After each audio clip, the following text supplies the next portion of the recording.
ఈ నెల 23వ తేదీ నుండి భద్రాచలంలో జరుగు ముక్కోటి ఉత్సవాల ఏర్పాట్లపై జిల్లా కలెక్టర్ కార్యాలయంలో కలెక్టర్ అనుదీప్ అధ్యక్షతన రవాణా శాఖ మంత్రి పువ్వాడ అజయ్ కుమార్ అధికారులతో సమీక్ష సమావేశాన్ని నిర్వహించారు. జనవరి 1న తెప్పోత్సవం, 2న ఉత్తర ద్వార దర్శనం తిలకించేందుకు భక్తులు భారీ స్థాయిలో వస్తారని, అందుకు భక్తులకు ఎటువంటి అవాంఛనీయ ఘటనలు జరగకుండా బందోబస్తు ఏర్పాటు చేయాలని అధికారులను ఆదేశించారు.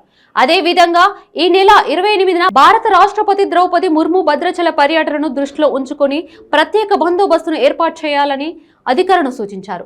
అదే విధంగా భద్రాద్రి కొత్తగూడెం జిల్లా కలెక్టరేట్ ఆఫీసులో రాష్ట్ర మంత్రి పువ్వాడ అజయ్ కుమార్ ని భద్రాచల శాసనసభ్యులు పోదెం వీరయ్య కలిసి భద్రాచల పుణ్యక్షేత్రాన్ని 3 పంచాయతీలుగా విభజిస్తూ తీసుకున్న నిర్ణయంపై ప్రభుత్వం పునరాలోచనలు చేయాలని వినతి పత్రం అందించడం జరిగింది.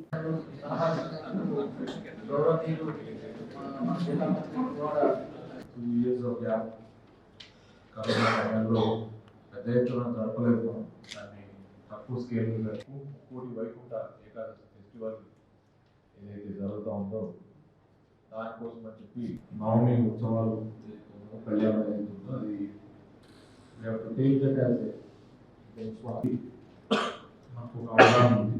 పెద్ద ఎత్తున రాకపోయినా కూడా అదే చర్యలు తీసుకున్నందుకు ముందుగా జిల్లా కలెక్టర్ గారికి, పోలీస్ యంత్రాంగానికి, వాటికి సంబంధించిన 3 హెలికాప్టర్లు కేంద్రానికి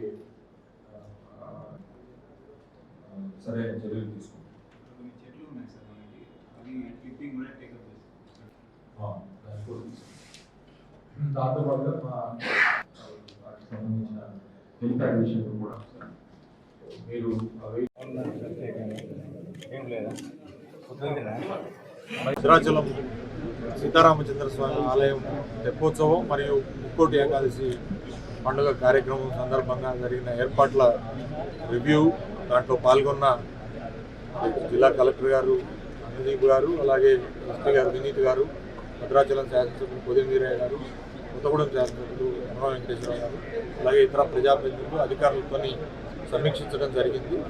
కరోనా సమయంలో గత 2 సంవత్సరాలుగా ముక్కోటి ఏకాదశి తక్కువ స్కేల్లో మరి ఎక్కువ భక్తుల్ని అనుమతించుకోవడం జరగడం జరిగింది. కరోనా తర్వాత మళ్ళీ మొట్టమొదటిసారి మళ్ళీ అదే పాత పద్ధతుల్లోనే నిర్వహిస్తూ ఉన్నాం.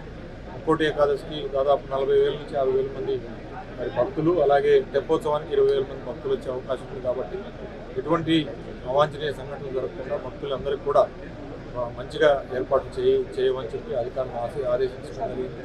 ఆలయ అధికారులతో పాటుగా మిగతా ఇతరత్ర పోలీసు సిబ్బంది మరియు శానిటేషన్, డ్రింకింగ్ వాటర్, తర్వాత ఎలక్ట్రిసిటీ డిపార్ట్మెంట్, హెల్త్ డిపార్ట్మెంట్, ఇతర డిపార్ట్మెంట్స్ అందరినీ కూడా సెన్సిటైజ్ చేసిన ఏర్పాట్లన్నింటినీ కూడా సమీక్షించాం. అట్లనే బస్సులు, ఆర్టీసీ బస్సుల యొక్క అవసరం, దాంతోపాటుగా ప్రసాదాలు, లడ్డూలు, దాంతోపాటుగా తెప్పోత్సవం దగ్గర ఎటువంటి అవాంఛనీయ పరిస్థితులు జరగకుండా దానికి ఇరిగేషన్ మరియు స్విమ్మర్స్, ఇరిగేషన్ అధికారులందరూ కూడా మరి రివ్యూ తీసుకున్నాం. అంతా మంచిగా జరిగి ముక్కోటి ఏకాదశి రోజున ఉత్తర ద్వార దర్శనం మన భక్తులందరికీ సమయంగా జరిగే విధంగా కూడా చర్యలు తీసుకుంటాం. దాంతోపాటుగా మన గౌరవ రాష్ట్రపతి గారు 28వ తారీఖు నాడు భద్రాచలం టెంపుల్ దర్శనం ఉంది. అలాగే వారి కార్యక్రమాలు కూడా కొన్ని కమ్యూనికేట్ చేయబట్టి దానికి సంబంధించిన భద్రతా చర్యలు, ఇతర ఏర్పాట్లను కూడా రివ్యూ తీసుకున్నాం. ఈ 2 కార్యక్రమాలకు సంబంధించి ఎటువంటి అవాంఛనీయ సంఘటనలు జరగకుండా 2 కార్యక్రమాలను దిగ్విజయం చేయడానికి అధికారులను